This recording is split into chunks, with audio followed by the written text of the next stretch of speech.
Well, it's your voice, but it'll do. All right. Well, hey guys, how's it going? Good, thank you. Welcome to another episode of Spilling Ink. We're a little bit late today, but for a good reason. And if you'll notice, we are missing some people. Jay is out this week. He is sick, unfortunately. He tested positive for corona, and he is currently healing right now. So we're sending him a lot of love, and we hope that he recovers and comes back soon. And until then, Bryan, you have been dubbed the new Jay. Woohoo! All right. I am the alternate J. Oh no! So will that make me a K?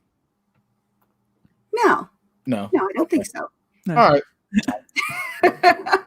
Well, we're both bald, so that's true. That's a start. True. All right, but you do have the duty of train wrecking all of our conversations. I am perfect at that. Well, you did bring in somebody with a natural talent for that, so. Absolutely. He was my first choice, too. I mean, the second we had an opening, I was like, I know who to call. I know who's going to do this. You could have called me to come be a train wreck. Oh, wait. You were already on the show for this week. Jeez, Nettles. Oh, and hello to our wonderful watchers in the comment section today. I hope everyone's having a good day. I think the general vibe today from everybody I've talked to has just been really, really positive. Everyone is happy. They are feeling like they can breathe right now, which is a good thing. Yes, relief. I'm at 50% I'm 50% relieved and 50% sort of watching and like, okay, here's an idea. And this is the only bit of political that I'm going to say. DNC, remember who gets you there.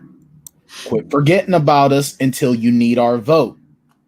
I get real sick and tired of some of these so-called progressives and so-called freaking so-called liberals that think that we just disappear when they don't need us no more. You better stop. Time you better stop. This is why, Bryan, sometimes you look like a Funko Pop. Put you back on the shelf till it's election time again. Oh, yeah. Just was having that conversation this afternoon. Okay, I'll behave now. All right. Well, since you're already talking, Jim, go ahead and introduce yourself to our audience. I know you've been here before, but just in case they don't remember you. I am Jim Nettles. I write science fiction, urban fantasy, a bit of horror, working on some contemporary thriller type stuff right now. I also write nonfiction about everything from tech to privacy to security to AI, BI. I work in that field. And I wrote the business book for authors, Business Essentials for Writers. I also am the founder for Author Essentials, which is an author services and education company. And then I am the VP in the tech for ConTinual Convention, the never-ending zoo and circus that it may be.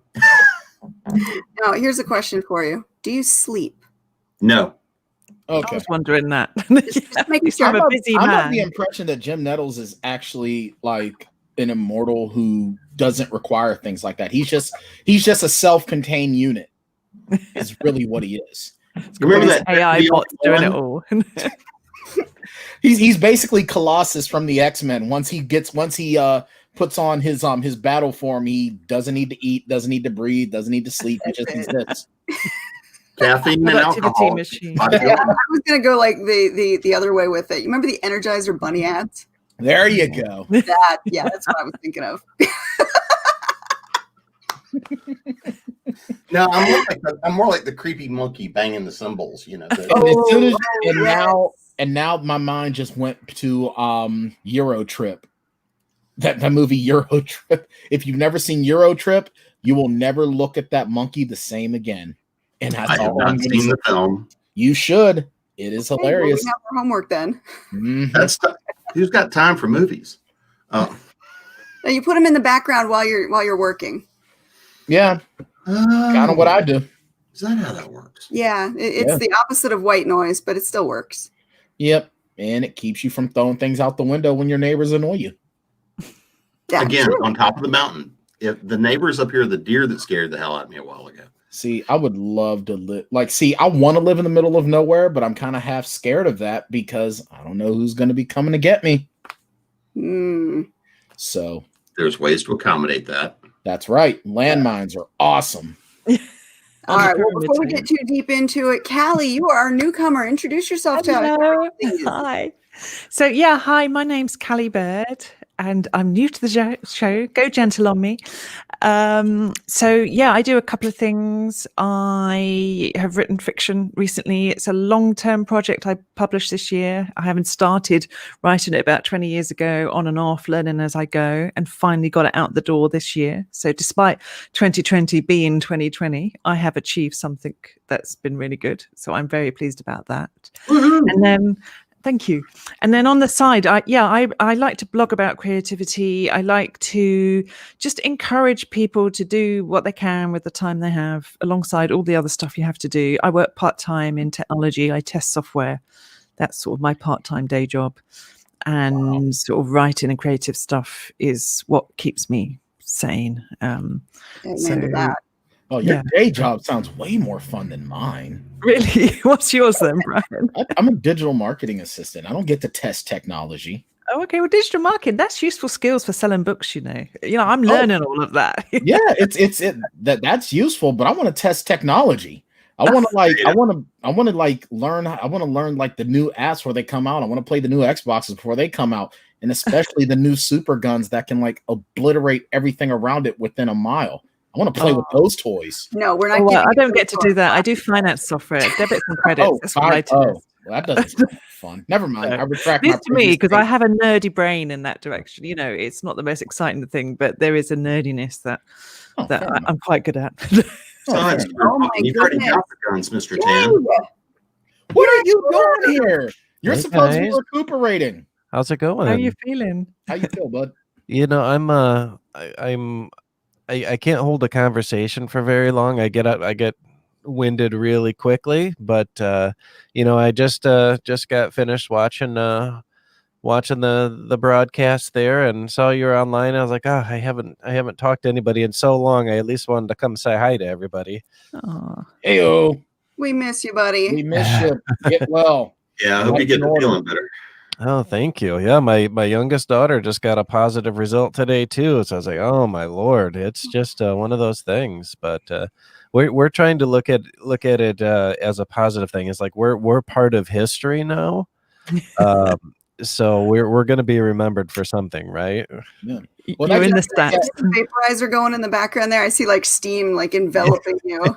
Yeah, we've pretty much got the humidifiers going all over the place right now. But yeah, it's a strange feeling. I mean, so many people have experienced COVID in different ways, and for me it's not the worst illness I've ever had. I had double lobe pneumonia 5 years ago, and that was much worse. But yeah, it's kind of like there's just it's kind of like I imagine it's like Bryan Tann's just over here sitting on my chest while I'm trying to watch Mandalorian the whole time, and I'm like, dude, just get off my chest, and you just won't get off my chest. And Hey, I'm 80 plus pounds less, so it won't be as painful. But yeah, you wouldn't be able to breathe. That's true. And I'd probably be like drinking my water and spilling it on you, and farting all over the place. It would be hell. It would be hell. and doing your yoga in the living room, and Absolutely. there's just no room for that. Yeah, and I would just be like, you know what? I'm too tired to take a shower, so I'm gonna lay on you all sweaty. Hope you like it. That sounds comfortable. Well, we now know what your future career is you're going to replace the guy who is mayhem for.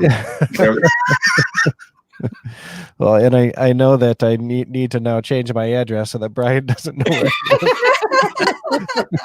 There is nowhere you can go on this planet that I won't find you. Oh no. How are you guys all doing tonight? It's been a pretty stressful week across America. Are you guys unwinding a little bit? This week has been the longest year of my life. Groundhog Day. It's been like that every day. 2020 has been a hell of a This year has decade. been the worst decade ever. But you know what? The memes were beautiful. There were some good memes, and Rebekah thinks that COVID is super kinky. Oh, I see. No, Yeah. I never thought about that. I assume not being able to breathe is so. Well, I mean, hey, some people are into choking. Is that how you're dealing with it, Jay? You're just thinking of What is the jump mask of illnesses? I haven't tried to I guess I haven't gone that route. Maybe this would change the whole experience for me. Yeah, but just don't try the autoerotic asphyxiation thing. That could be bad. we don't need you to go the path of David Carradine. Well, you know, both you and Bryan on the same show, and we have derailed completely off into the wrong direction. Well, Yep. you know who else that was that lead singer of NXS, wasn't it? Michael Hutchins. Yeah, something like Yeah. that. Yeah. Yeah, Yep. very, very talented young man. But you know, it's funny that you mentioned the autoerotic asphyxiation. I was just watching the original Jurassic Park earlier today. It's one of my comfort movies, you know. You know, in the beginning, Tyrannosaurus Rex can't choke itself because the arms are too short.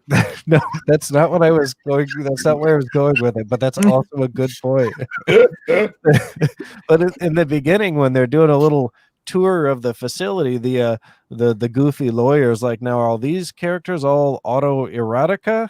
And you know, it's just a funny joke because he meant animatronics. But yeah. Anyhow, I picked up what you're putting down. Ooh, yeah. Katie, how are you doing, honey? I haven't talked to you in so long. I'm good. Feeling better today. Good. All week long, I have been glued to Twitter, the TV, YouTube, just following any information that was coming in on the elections, and just couldn't tear myself away from it. To the point where there was that meme that was flying around about the mom whose kid kept asking when was the map show over. My kids were doing the same thing to me. That is so cute. Every day. Why are we watching this show? When is this show ending? I'm like, shut up! It's the same every day. This is what life is about. This is what you have to look forward to. Well, what was the plot of this? Why are we binge watching it? What's the plot? Right. This is did the provide worst a lot show of ever. time though for the kids, you know, to explain what was going on and why it was so important and why these numbers are so important for us to pay attention to. So you're getting some civics lessons. I tried to for help you. turn it into education.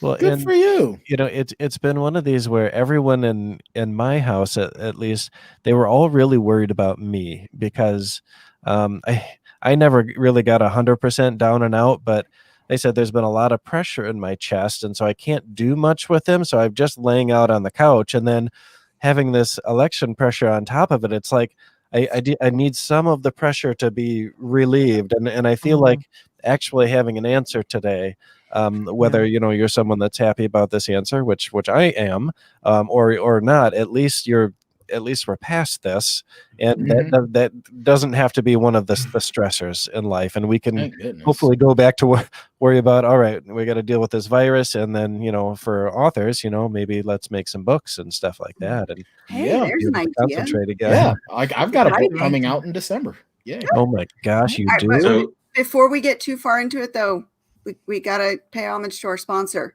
Oh, them again. Yeah, because, you know, the boss is watching. So give us about 20 seconds here, and let's talk about Go Indie Now. Hello, everybody. I am Joe Compton, and welcome to our channel, Go Indie Now. This is the place that celebrates indie artists and indie art, and we do so by producing several shows that either air on daily, weekly, monthly, or seasonal scheduling. And within those shows, we aim to educate and entertain you. If you're an indie artist who's trying to figure out how to do this, this is the place you need to be. If you're an indie artist who's looking to promote and doesn't have any avenues and is tired of the grind, this is the place to be. Because remember, it's always time to go indie now.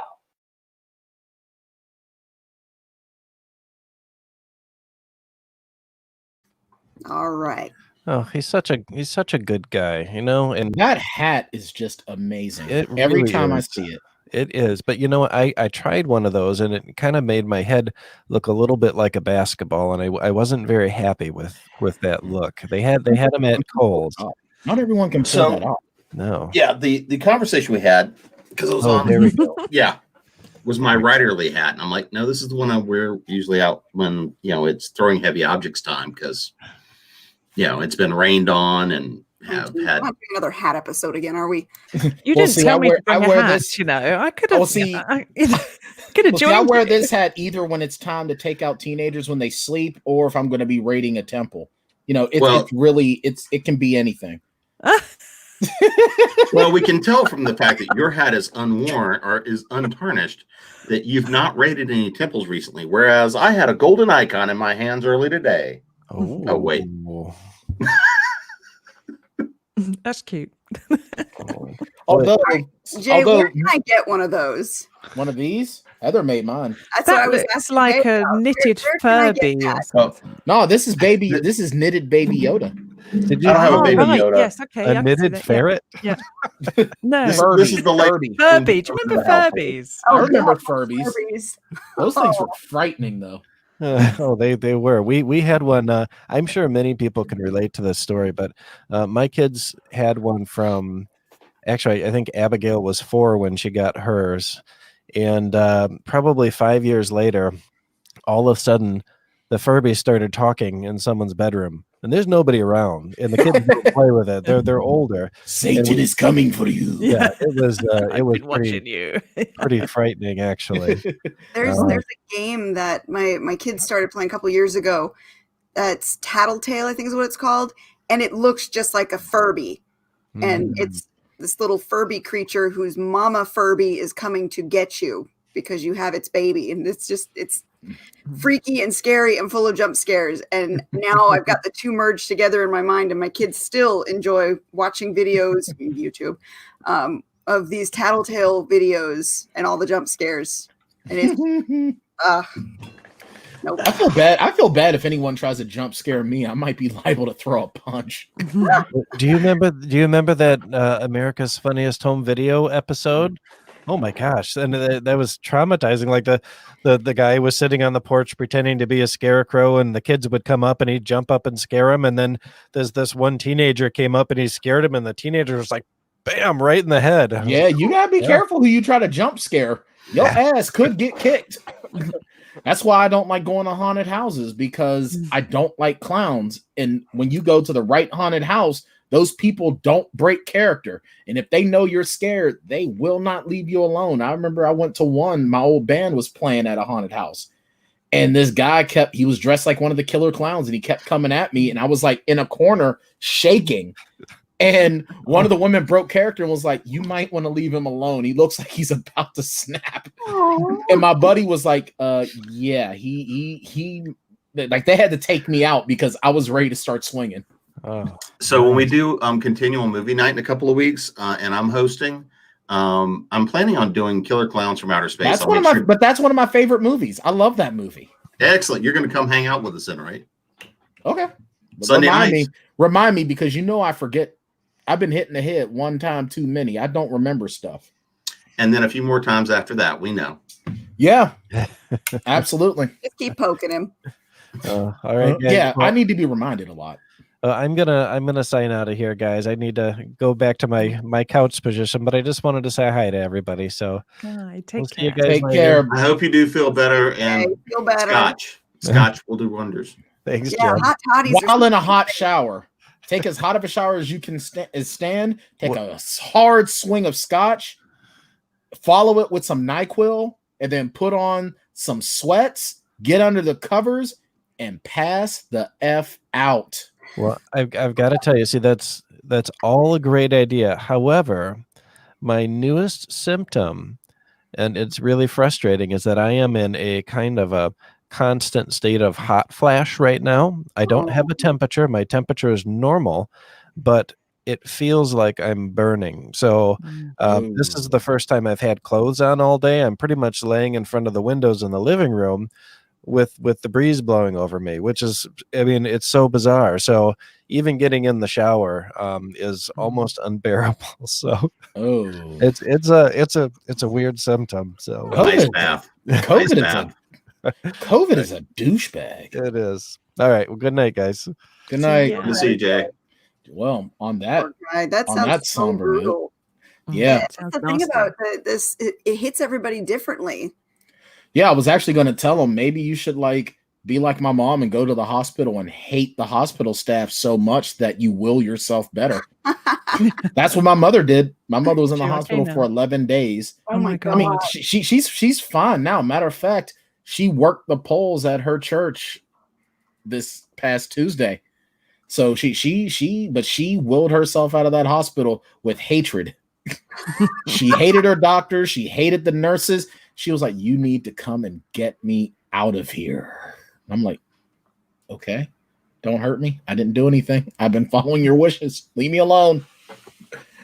I'll make you walk home if you keep scaring me. No, you won't. No, I wouldn't. No, I wouldn't. It was an idle threat. Yeah. I will make you walk home. You what? That was autocorrect. I mean, I will. I will be I'm picking there. you up shortly.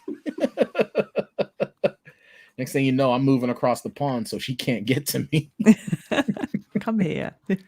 Don't piss mom off. No. Don't do it. No. She see what's funny is that when you meet my mom, you'll be like, oh, she's so nice. Like, oh, yeah, sure she is. That's a good mom. Mm-hmm. I always tell my kids, my job is to make you a solid citizen by the time you are 18. That doesn't mean I'm your friend. That doesn't mean you're going to like me, but it's my job to make sure you're a solid citizen. So I'm going to make sure that they do what they're supposed to do, and they're going to get punished if they're not doing what they're supposed to do. It's all an effort to teach them how to be a person once they're old enough to move out and do things on their own. That's what I told my kid. But right now, my job is to make sure you learn what you're supposed to learn, you do what you're supposed to do.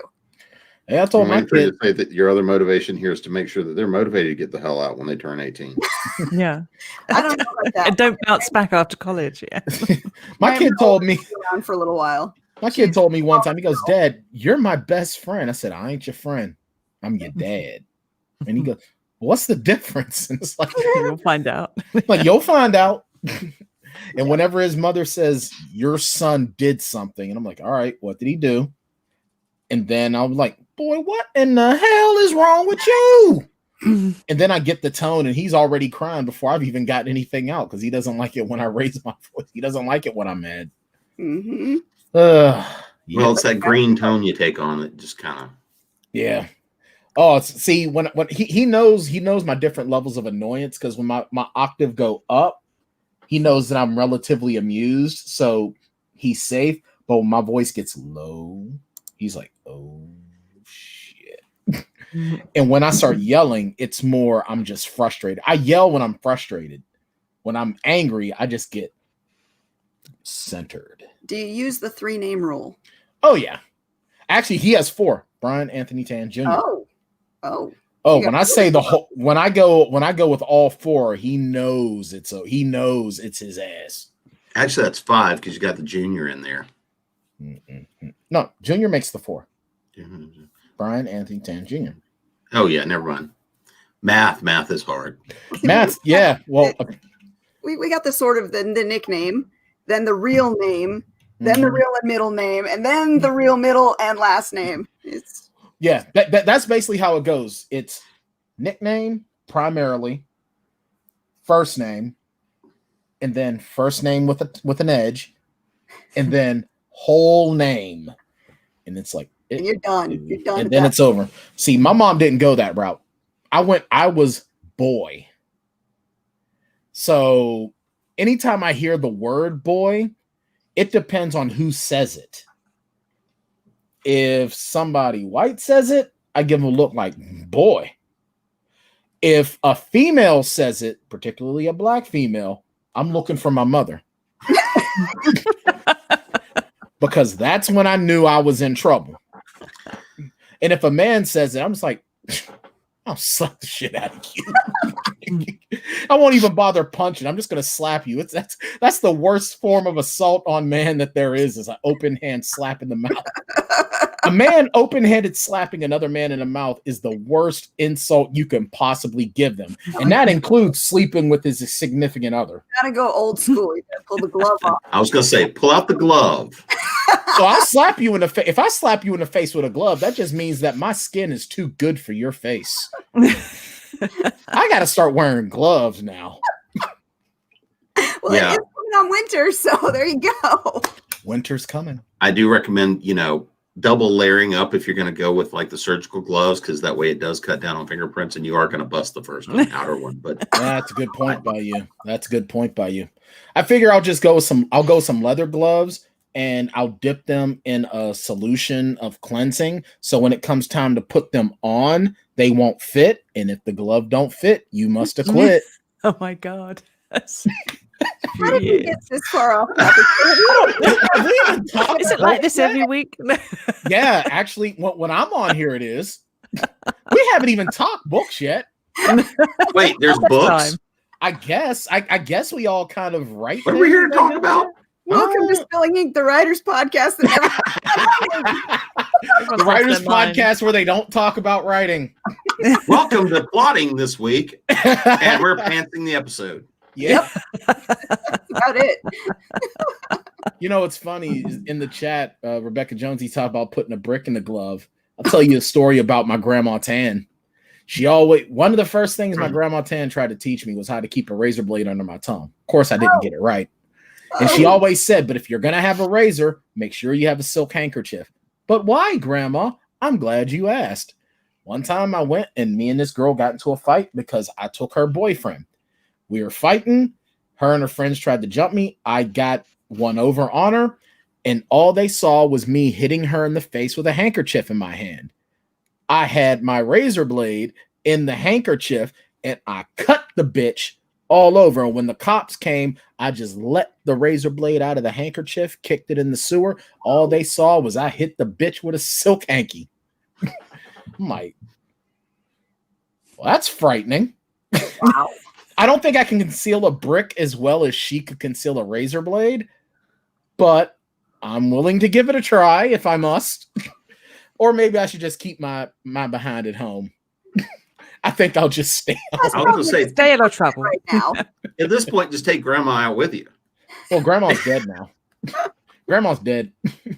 She finally went to the sweet by and by. So I'm pretty sure that she's probably having her beer, watching her stories, and telling, whatever people that are with her to leave her the hell alone while she watches her stories.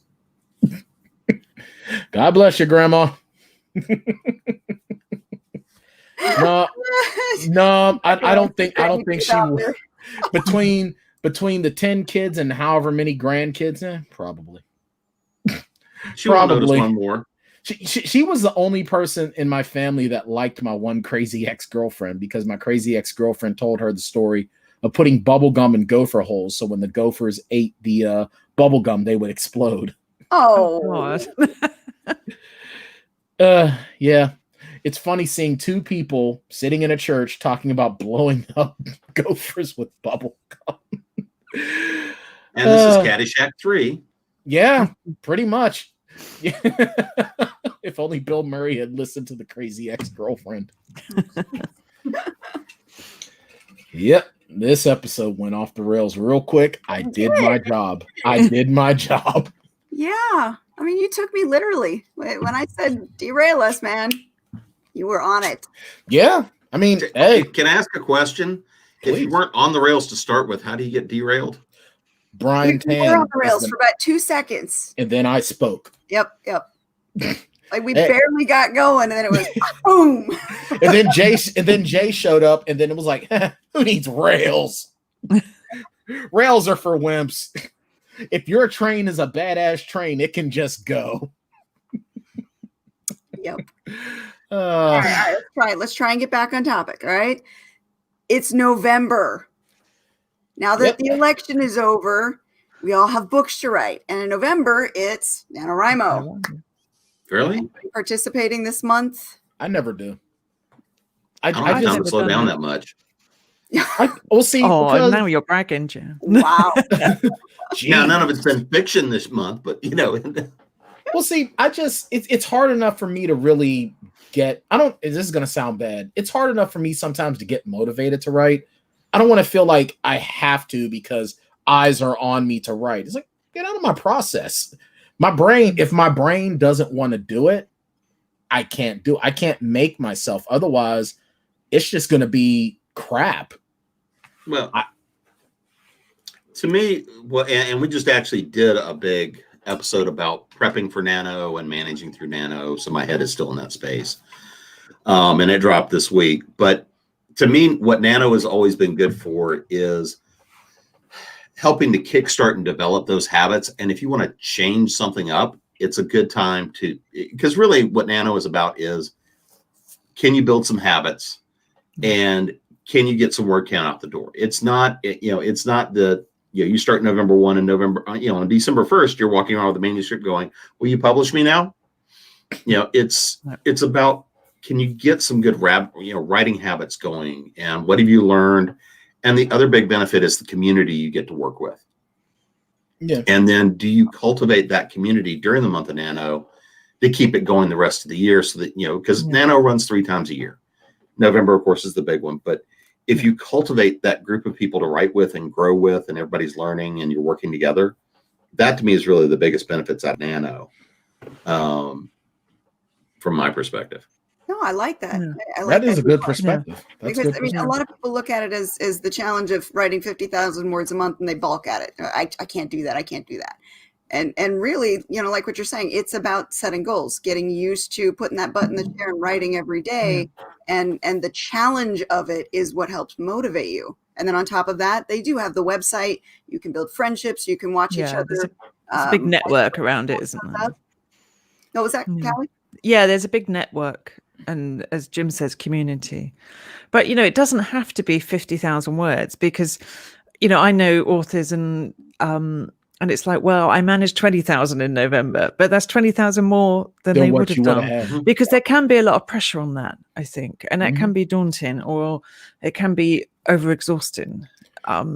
So it doesn't matter if you don't hit the 50,000, but if you write most days something that you wouldn't otherwise have done, that's fantastic. I agree. I mean, the 50,000 doesn't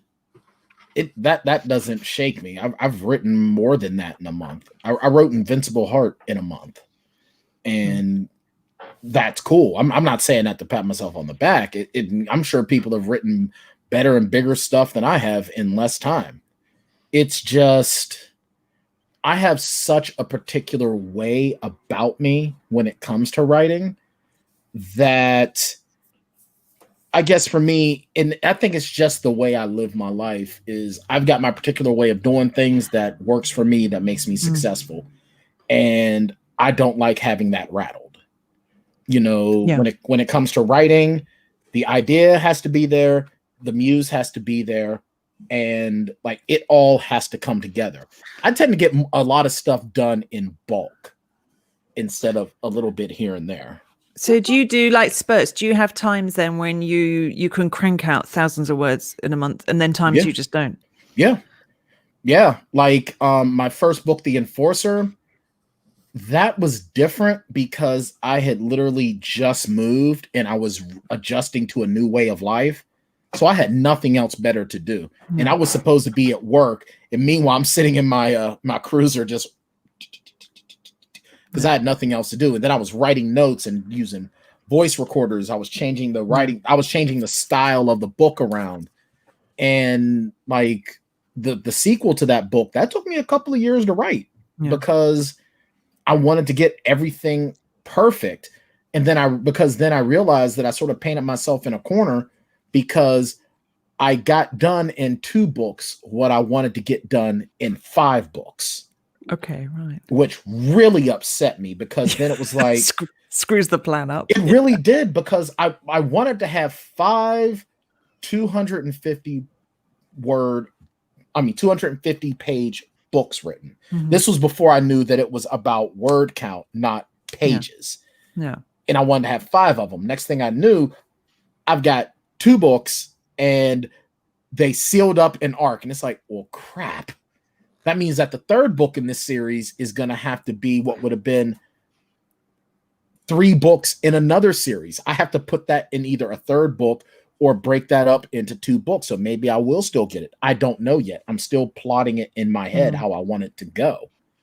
And with Invincible Heart and Unbreakable Mind, it was different because that's just, my head was just there. Invincible Heart got it done in a month. Unbreakable Mind, that took me, a little bit more time, but it was because I had other books coming out. I didn't have to worry about it.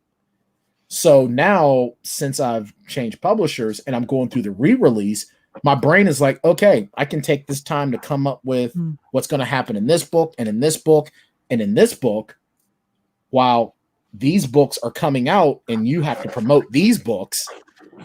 We don't have to worry about creating for like a long time. It's like, but brain, I don't want to do that. Right. You do what I say. And I'm like, fine, you're the boss. Like that's literally how my mind works. Like there's my creative brain, and then there's me. And creative brain calls the shots in that regard. Well, go ahead, Callie. Well, creative brain does anyway, because I find, especially when I first started writing, like in my day job, you know, if you've got something to do, you need it done by Friday, a report, a piece of work, you just get it done by Friday. But I have found with writing, especially earlier on, it's like, why isn't it as quick? Why does it have its own rhythm? Why am I so slow at this? And yet give me something to do at work and I'll just bang it out. So I think the creative brain does rule. It does. Creative brain, whatever you call it, or your creative side, or the, you know, whatever. And everyone, I guess, has got their name for it, the muse, whatever. But you can't, I think it does have its own rhythm. And if you fight against it, that's painful and it's not going to work. And if you accept it, whichever way it's going, if it's going quick or if it's going slow, I just think you have to go with it. It does rule. There's something to be said, though, for a deadline really motivating you. Because like you'd mentioned, if you have an assignment that's due on Friday, you're going to get it done by Friday. Yeah. Well, see, that's why I don't deal with what deadlines. forces you to push through it. And yes, the creative brain has to be ready and willing to work in order to produce good stuff. But you can bang out stuff that maybe isn't the greatest and meet a deadline. Well, see, and that's why I don't deal with deadlines. I don't do them. I don't like deadlines either. I really, well, but sometimes you have to. I mean, follow me on the track here for just a second. Yeah, All go right. on. Trying to stay on the tracks here. We can do this. All right. So if a deadline helps to motivate, then one of the things that Nano's really good for, along with the community aspect, is writer sprints, where you have like 30 minutes or 40 minutes, however long they are, like power through writing whatever you can. And that deadline of showing your word count at the end of the 30 or 40 minutes really does like light a fire under you and get you to write some stuff. I would have to. I'm sorry, I'm stepping on Jim again. I'm sorry. Go ahead, Jim. You were looking at me. Please, Mr. Tann, go right ahead. I would need someone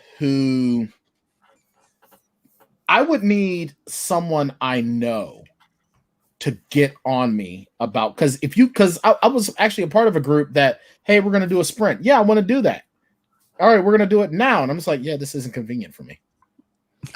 Well, I know. I was actually working my own time. I think we're quite similar, actually. Yeah, I'm not good at other people's schedules. I'm not. And it's like, I need someone that come at me and like someone I know, like someone, not just someone I know, but someone who's within what I call the inner circle. Yeah. That comes to me and says, hey, doing a sprint. Come sprint with me. And I'm like, yeah, I need them to not give me the option to say no. I've got a plan for you. Well, it has got to be somebody that I respect enough that I'm not going to blow off or ignore. I'm going to call Sharon and I'm going to tell Sharon to get on you. That won't work. Make you do it. That won't work. No, but here's the easier way. Brian, you're going to get a thing in the mail in about 15 minutes. I send it by delivery. It's going to be a shock collar. So Jesus, between Jonesy and the Jack waving a cattle prod and you coming with a shock collar. Although, I mean, here's the one thing I'm going to say about it, because again, we're talking about Nano. So generally, we're not talking about people who have deadlines, who have contracts, who have things like that. But I do know a lot of people who are professional writers that still use Nano as an experimental tool, even. Why the number one thing I always say is this: anytime you're going to be doing anything, it has to be done. What's your intention going into it? Right. So if you're coming in to do Nano, and then the next thing you feel is the pressure of 50,000 word count, look at why you're doing it and look at what you want to have come out at the end of that 30-day period.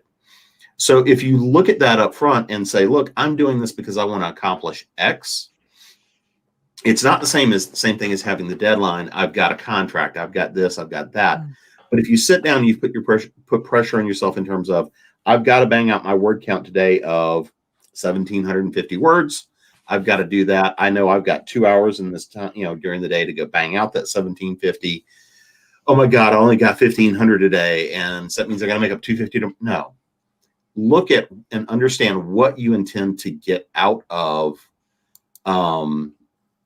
which one of us owes you? I don't remember. I think that's Bryan. All right, good. It's not me. I owe everybody something. But I think if you walk into it with knowing and setting up what your goals are, and then work within the nano structure and everything else. But what I have seen happen with friends way too many times is that you put the pressure on yourself of, I've just got to hit the 50,000 words. And then you get into self-edit and perfection and all these other things. Don't do that. Don't do that. Just sit down, crank it out, make it raw. Yeah. But it's the tools, it's the techniques, it's the relationships, it's the habits you can develop. If you are hell-bent to knock out 50,000 words, then walk up to, during the month of October, or, when you're coming in March and going into April, spend a little time working on the idea. Spend a little time playing with outlines. Spend a little bit of time so that when you walk into the month, you're already ready to pull the trigger. All right, so Katie, you're late too. No, I'm not scheduled till next October, which means I have till summertime 2021 to get her manuscript. Summertime. What do I owe you? Living's easy. All right, Rebekah, let me know what I owe you, and I'll crank something. Oh, snap. I just noticed Katie is a TARDIS tonight. That is awesome. Katie, good. I noticed that earlier. It's cool. Oh, I got to show you my little, dang it, before it falls off my desk. Oh, very nice. I actually have a Katie Funko Pop. Well, it's the 13th Doctor, but every time I see the 13th Doctor, I think of Katie. Oh, so Katie is the 13th Doctor. Complete outfit, almost. Nice. And I resisted making any snide comments about Doctor Who on the police box. Well, I think what you're saying, though, Jim, I think that's a great point. I think that, well, for one, I'm not big on pressuring myself on certain. I mean, I'm big on pressuring myself on certain things because I do get a competitive streak in me. God, you should see whenever I'm on my my DDP Yoga app, if my ranking drops, I get mad. And I actually will add workouts just to bring my ranking up. I'm a lunatic about it until I'm finally you know what? I'm killing myself. This doesn't work. Well, it's gamification. I mean, that's the entire idea behind Nano is its gamification of the process. Right. And I think that the one thing that you definitely should do if you're going to do something like that, even when I have participated in sprints, I want my word count to be higher than that person's. Exactly. And it drives me to be better. So when they say, whoa, and it's yeah, I'm the man. And then that does push me. So I think that a lot of the times, if you do want to push yourself and strive for that 50,000, that's cool. That's very cool. But at the same token, you also want to remember you need to also do you, follow your process, because and stop trying. If you're sprinting, and especially if you're dealing with Nano, just write. Don't edit. Don't edit until you know what it's going to be. And you can fix words on the page. Right. You can't fix a blank page. Exactly. And that's the joy of a first draft, because it doesn't matter how it turns out. It's you can write a crap first draft and you just bang it out, and you can change tack halfway through, and you can change somebody's name, and it's great not having to worry about it. Right. And it's an amazing sense of achievement when you get to the end of it. Right. It is. The Invincible Hearts for the longest time was titled on my desktop, "What in the hell are you?" Because I wrote out these 3 chapters and I'm just what the hell is this? Why is there an old guy talking to a woman in a bar? Why? Why are they talking? What are they talking about? And then because they were talking about a patient and blah blah blah. And I was what the hell is this? What am I trying to write a house episode? What is this? And it sat there untouched for 3 years. And then I read Kendra Souter's Permutation Archives, the first book The Harvest did. And I was like, I can do something with this.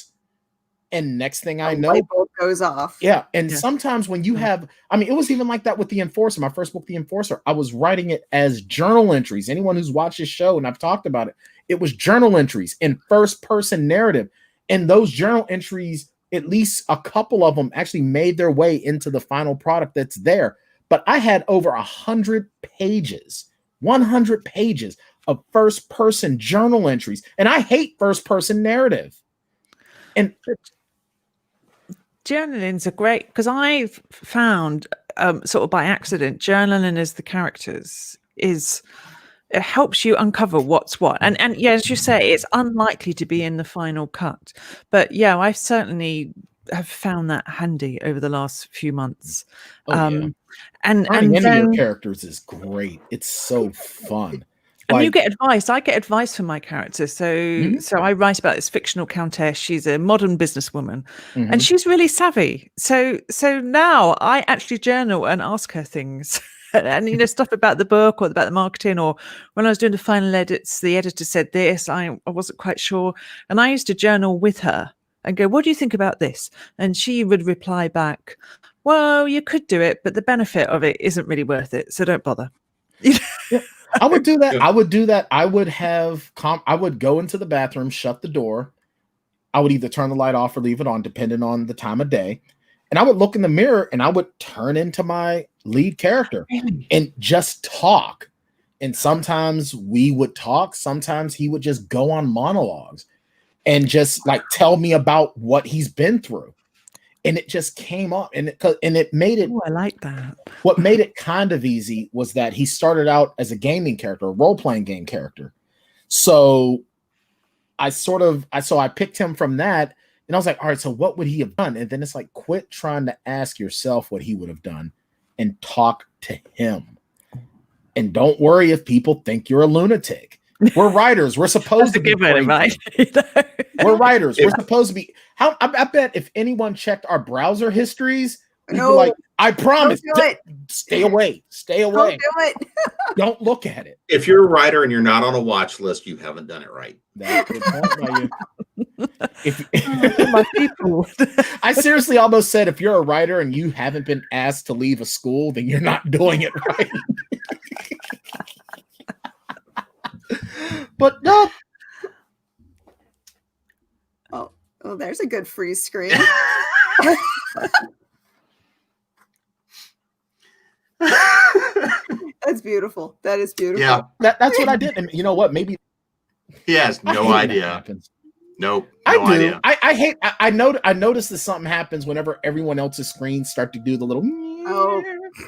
So I know it's me, and that bothers me because I'm plugged in and I'm supposed to have like among the highest speeds for my internet service provider. It's like, you can't do better than this. Well, it's those hamster wheels, man. It's those hamster wheels. No, I need to give them some speed or something, some meth. Get them really moving.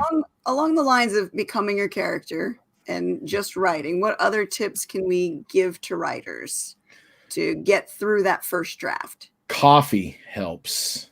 Caffeine, yes. Caffeine.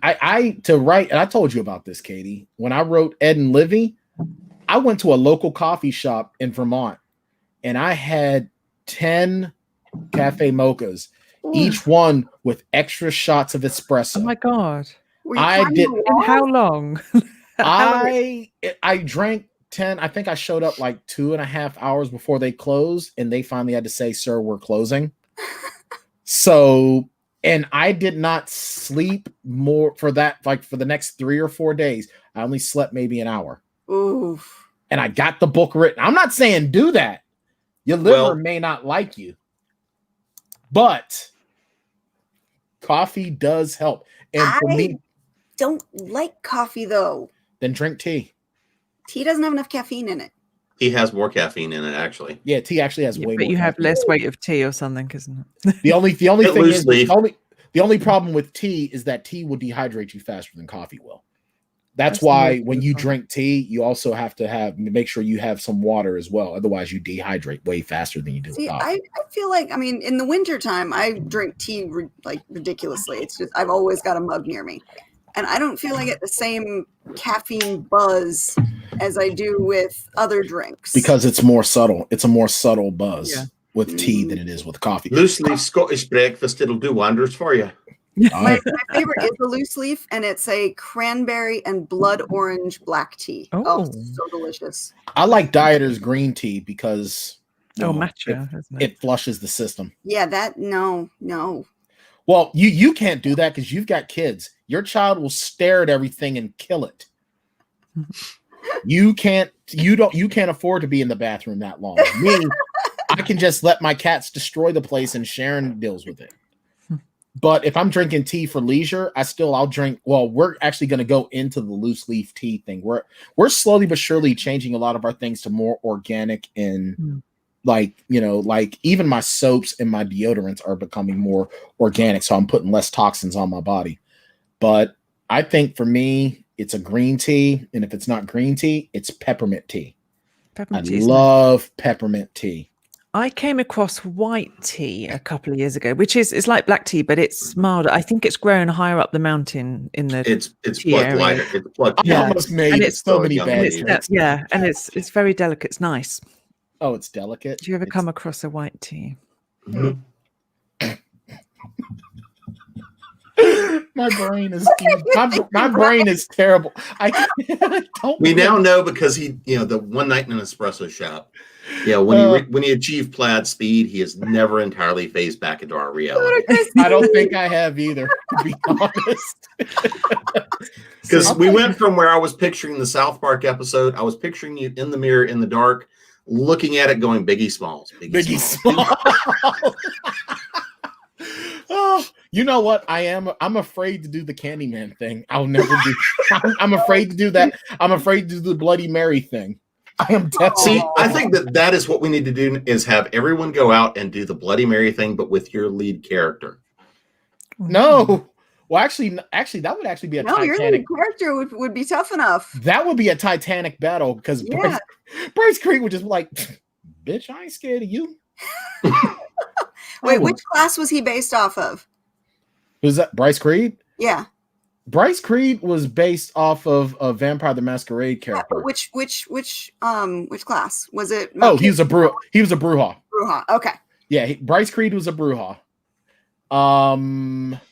He was a he was a standard run of the mill. He was a technically false Bruja for those true Bruja players. F those guys. Who actually went from a 10th gen character before I had to retire him, and I retired him when I decided to put him in a book. He went from 10th gen to 3rd gen. Whoa. All from like just from straight diablerie, because he, in a chronicle I was in, he accidentally came across Cain, who told him, "You're going to be my assassin." And he hunted down the elders that Cain told him to hunt down. And then he finally said, "You've done good for me. I'm going to give you a gift." And he gave him a little bit of blood. And he said, and he gave him a location. And he actually ended up diablerizing an antediluvian and became one himself. And I was like, dude, why the hell are you doing this? He was like, I just wanted to see what you were going to do. And somehow you didn't die. And I'm like, I can never play this character anywhere now. It's so much fun to play with Bryan. I have a god now. And he goes, yeah, you do. I'm like, if someone asks you if you're a god, you say yes. Yeah. And when I'm Bryce Creed, I'm actually but that's what I actually mild spoiler, the 3rd book in that series, one of my characters who was a Malkavian is going to be one of the villains in the 3rd book. And I may put another Malkavian character I played in another book as well. And those 2 characters scared the shit out of me, especially the one who's going to be in this Bryce Creed book. This guy frightens me. Even when I get into that headspace, it takes me at least a day to shake it off. Like, it's just that terrifying. The other guy, it's easier to transition out of, but this one is like, ooh, Do you think actors go through that? Because I'm sure they do. I've often wondered if there's a link between like writing and I've never tried acting, but we both have to disappear somewhere and pull something out and make it appear real, don't we? And I wonder if there's similarities. Heath Ledger had to go through that. I think. Method acting. Yeah, method actors especially go through that. Your Heath Ledgers, your Johnny Depps, your Jim Carreys. Those people are that I believe I think that's probably why Jim Carrey went through a lot of what he went through, 10, 12, 15 years ago, where he just sort of disappeared for a while. I think it was just too much in his head.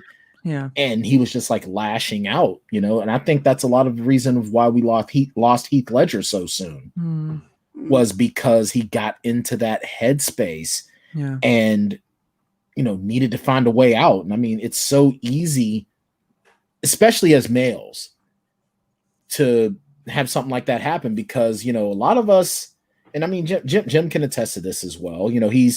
And it's not a joke against, but Jim's generation ahead of me. We both came, we have that toxic masculinity thrust on us in some way. Mm-hmm. And even sometimes we, without even realizing it, it creeps its ugly head, even when you don't want it to. You don't even realize it's happening. And a lot of that comes up with, I can have a couple more. I'm not a wimp. I can do this. And I think that's probably what happened to Heath. A couple more won't hurt me. I've done this before. I need to get rest. I have to get this out of my head. So as writers, you also need a way to protect yourself, don't you? Mm-hmm. Because if those characters are there and that's your story and that's your thing to write, you have to write it. Mm-hmm. But you also, I wonder, you also have to take care of yourself so you can keep writing. Hard to do. And again, we're back to that intention thing because, and this is where Nano is also good because when, the more you write and the more you develop craft and the more you develop structure and the more you develop story, the more you learn to control that so that what if you start looking at beats, I know I've got to hit these beats. I've got to produce this product at the end of it.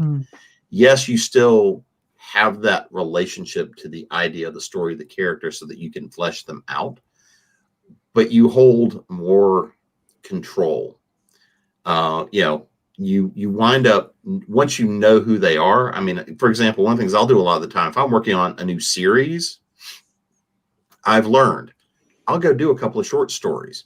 I'll kill everybody at the end because it makes me feel better. But you do a few short stories, you can pants that out and figure out who the characters are. What are they doing? What are the motivations? How does interplay work? And some of that may make its way into the final books, but you kind of do this draft. And I will do that to go play with characters, play with idea, play with story. But the more you actually go through and say, here is the character, you document them, you identify them, you work out who they are, and you take that control. Because if you let the character control you, then the story goes all over the damn place. If you let the character control you, you're not the writer, you're acting as a journaler. If you're truly trying to produce and get stuff out the door, and this is where we're back to the idea of, why are you writing? Are you writing for a hobby? Are you writing because you're wanting to build career, or are you writing because you want to crank out and have production? If you're gonna produce 3 novels a year and 6 novellas in a year plus whatever else, you don't have time to wander. Maybe that's part of my problem. Because I do wander. I do kind of I let the characters dictate. I disagree, and I agree with you, Bryan, on one point of it. Yes, you do have to have something that is going to be of a certain quality and of a certain standard for readers at the end. But I think that playful process of just letting the characters lead you is the best way to pants the story. And then you're going to come back and you're going to have a lot of revisions. I always say the first draft is a hot mess, and it's supposed to be. because that's where you go back and you fix it and you edit it and you make it fit those points, that are expected within the 3-act structure. But during that writing phase, yes, play, but don't think that your playful stuff isn't going to make it into the book. Play and just enjoy playing with the characters as much of it as you can. Oh yeah, I did that a little bit. I did that more in The Enforcer, I think, than I did in Invincible Heart, because there were certain things that I threw in there there were a couple things I threw in The Enforcer. I was writing it as Bryce Creed, just trying to get a rise out of the female lead character, just to see how he could get a rise out of her, and just how he could just pick with her to try to make her a little bit uncomfortable, to ease the tension of the situation. And somehow that stayed in the book, because for me, that became an important part of the book, because it was an important part of their dynamic. Well, and one other thing I do want to put onto this is this. It depends on why you're writing that particular book. Are you doing this because this is your passion project? Are you doing this because this is that one book you've got to get out of your head? Doesn't matter whether you've never written one before, you're on your 100th. Everybody's got that one thing floating in their head. They've got to get out. They've got to pry it out because they want it out of their head so that they can move on with other things. And it can be because it's something they love, something they hate, something they fear, something they got to process out. And that you probably are going to have to just let it go where it's got to go, or otherwise you're not going to finish cleaning that crap out of the recesses of every little box in the back of your mind. And it stalks around like this little serial killer going, you forgot about this. It could be absolute brilliance. And a lot of the time, that's the story that really hits for people, is the one that's the passion story. I think for me, that's going to be the concussion. It's hard for me. We were talking about going into the darkness. That's why that book is hard for me to finish, because I have to go into a very, very dark place. I have to relive all of these traumas. Every trauma that I saw from like age 10 to 20, I have to relive over and over and over and over so I can go into this book. Like, this book is my darkness.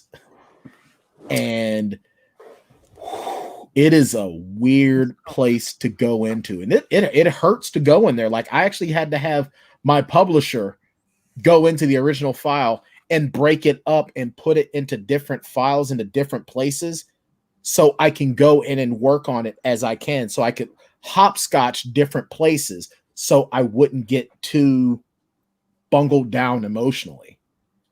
I think when this is finally done, it's probably going to be my pièce de résistance. I probably will never write anything better than that book until the next one. Well, don't pull Jim Carrey and be gone for years on end. I hope not. I just hope that I don't start like screaming at myself in the mirror and drinking out of the toilet as a sign of like comfort, because that would just be really odd. Sharon won't let you do that. I would hope not, but she does laugh at the cats when they do it. Well, that's cats. That's funny. Yeah, but I don't know why they feel the need to drink out of the toilet when they've got a damn dude, fountain behind me. Mine will sit there and wait for you to finish meowing at the door so that he can go take his turn. I'm like, oh, that's disgusting, cat. If you don't use that sand in the box, just sitting there waiting. Meow. Oh, go right on in, sir. If I close the bathroom door, the cat dude gets mad. Mm-hmm. And he will just be like, like his meows will get deeper and deeper. I'm like, maybe I just don't want you bothering me right now, because if I have to leave the bathroom door open, so him or Delphine will come in, will stand on the tub and nuzzle me. And it's like, can I have a dumper in peace, please? Nope. Apparently not. Of the three cats, those two. To end the show on. I know, right? Hey, hello, darkness, my old friend. Yeah, in more ways than one, because of the cats are both black. All right. Well, before we go, let us pay homage to our second sponsor, who is always in the comments section. The boss is always watching us, and she does have a cattle prod. So if you owe her a manuscript, you better get it done before. Yeah, if you're a guy, your grundle's gonna get shot. Miss Rebekah Jonesy, she is the author of some amazing stories, and she promises you will be entertained. So definitely check out her work. She is one of the sponsors that helps produce this show and allows us to have it on both Facebook and YouTube at the same time. So that is awesome. Thank you, Rebekah. And for you guys, if there's anything you want to let your audience know right now about before we go, any updates, any new books, anything that you want to tell us? Well, I've got the usual list. So right now we've got the Kickstarter going for Off the Beaten Path 4, which from Perspective Press, which I've got a story in, which if you guys buy enough copies may kick off a new series. And that is currently going on. You can find that on Facebook, I think mostly. And it's not Kickstarter. It's I forget which one it's using, but look at a Perspective Press. Then for ConTinual, we've got a whole lot of stuff going on. So I suggest going to ConTinual Convention on Facebook. The group is, of course, ConTinual, our Facebook/group/ConTinual Convention. We're doing a bunch of holiday things that are coming up. We just dropped a Nano edition, in fact, this week, a kind of a Nano prep edition. We've got some book marketing stuff coming out here later, and we're doing some live stuff every weekend, pretty much from now through the rest of the year. We're doing like bar cons, we're doing some game and trivia nights, we're doing some music nights, and then Sunday nights we do video or movie watch part Netflix watch parties with different authors hosting, and you can come in and play Snarky. Sunday nights I have the updated re-release of the Krampus Claus, which is the Christmas holiday horror that came out last year. Should actually be going to print this year. It sort of came out late last year. And it's coming out with some new updates and stuff. I think not next week. I think it's a week from Tuesdays when it comes out. I got to look. And we have LitCon coming next weekend, so you can go to litcon.org. There's about 24 panels, workshops. I'll be teaching the Business Essentials workshop, the short version of that next weekend. I will be teaching the Business Essentials for Writers 2-day workshop in December. And I think I'm missing something in there, but who the hell knows? All right, we'll make sure that your links make it into the show notes. You have so much stuff going on. You never sleep. You never eat. He doesn't. You just sip out of that never-ending freaking mug. That's all you do. Make a meme out of him. Seriously. All right. Jim Nettles' theme song is "I Am Machine." Go ahead, Callie. Okay, I'm going to plug my book. Is that okay? Please. Okay, Tales of the Countess, romantic comedy. It features handbags that talk. Think Sex and the City meets Toy Story. Oh, I love that. You can get a sample at talesthecountess.com. All right. Nice. That link And I'm going to just leave it there. I cannot complete with Jim. But he doesn't have talking handbags. No. That is cool. So talesthecountess.com. Nice. All right, Bryan. Yeah, I have the re-release of my first novel, The Enforcer, coming out December 1st, 2020, just in time for the holidays. Yay! From Random Evolved Media. Check that out. My novel, Invincible Heart, co-written with Kendra Souter, is already available now. So if you like science fiction and you like the Hunger Games, picture the Hunger Games meets the X-Men. That's what the Permutation Archive series written by Kendra Souter is about. My series, which is considered the Permutation Archives, are basically the other side. John Baker is created to hunt down Mila Hunter because of her rebellion against the government. So check that out. And of course, The Enforcer, I call it urban fantasy. It's vampires. Everything mom and dad told you didn't exist, they're there. And when the mistress of the city of Pittsburgh has a mysterious group looking to kill her from the shadows, what do? You get the monster the shadows fear.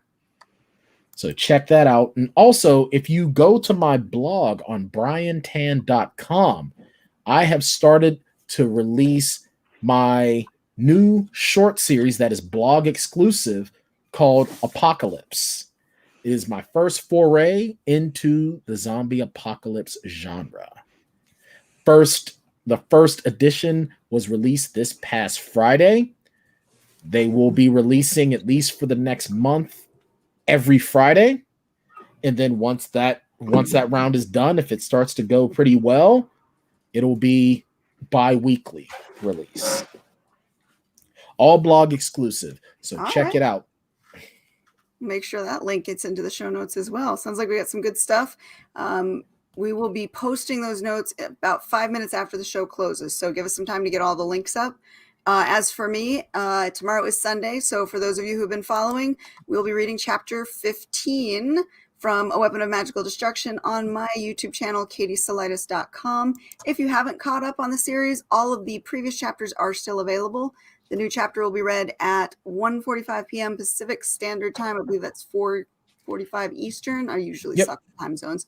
Yep. And we are running a contest this month that is the Bring a Friend contest. So show up in the live chat, post who's brought you to enter to win a set of metal, shiny, lovely bookmarks. You have to give me some lines from that, by the way, so I can send you some voices. Yes, I do. All right, I'll do that later tonight. All right, see, you got to poke me too, otherwise I forget stuff. All right, so that's it for our show this week, guys. Thank you, everyone who's been watching and commenting in the live chat. We love you guys. Thank you to our sponsors, Go Into Now and Rebekah Jonesy, and thank you to our guests for hanging out with us. You guys have been lovely. Thank you for Send having me. me a contact, Rebekah, or contract and a deadline, Rebekah. Yeah, I don't do deadlines. I'll get shit done when I'm good and ready. Oh, all right. Guys.